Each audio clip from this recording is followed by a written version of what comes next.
Please like और भक्ति, subscribe ज्ञान जरूर करें। और वैराग्य से युक्त हुई चंचला ने अपने शरीर को बिना किसी कष्ट के त्याग दिया। इतने में ही त्रिपुर शत्रु भगवान शिव का भेजा हुआ एक दिव्य विमान दूत गति से वहां पहुंचा, जो उनके अपने गणों से संयुक्त और भांति भांति के शोभा साधनों से संपन्न था। चंचला उस विमान पर आरूढ़ हुई और भगवान शिव के श्रेष्ठ पार्षदों ने उसे तत्काल शिवपुरी में पहुंचा दिया। उसके सारे मल धुल गए थे। वह दिव्य रूप धारणी दिव्यांगना हो गई थी। उसके दिव्य अवयव उसकी शोभा बढ़ाते थे। मस्तक पर अर्धचंद्र का मुकुट धारण किए वह गौरांगी देवी शोभाशाली दिव्य आभूषणों से विभूषित थी। शिवपुरी में पहुंचकर उसने सनातन देवता त्रिनेत्रधारी महादेव जी को देखा। सभी मुख्य मुख्य देवता उनकी सेवा में खड़े थे।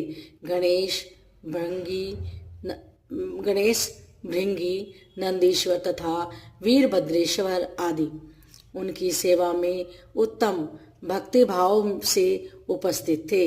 उनकी अंग कांति करोड़ों सूर्यों के समान प्रकाशित हो रही थी।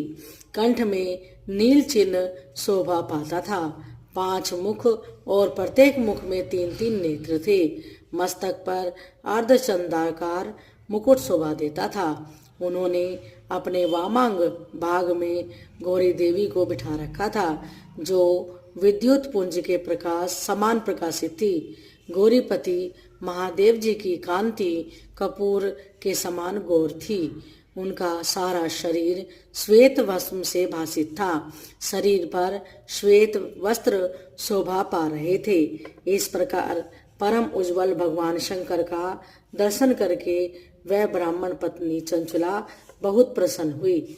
अत्यंत प्रीति युक्त उसने बड़ी उतावली के साथ भगवान को बारंबार प्रणाम किया।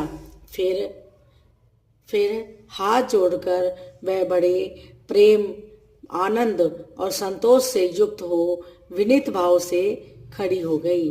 उसके नेत्रों से आनंद अश्रुओं की अविरल धारा बहने लगी तथा संपूर्ण शरीर से रोमांच हो गया।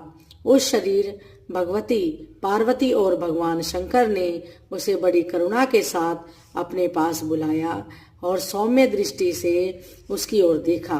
पार्वती जी ने तो दिव्य रूप धारणी बिंदु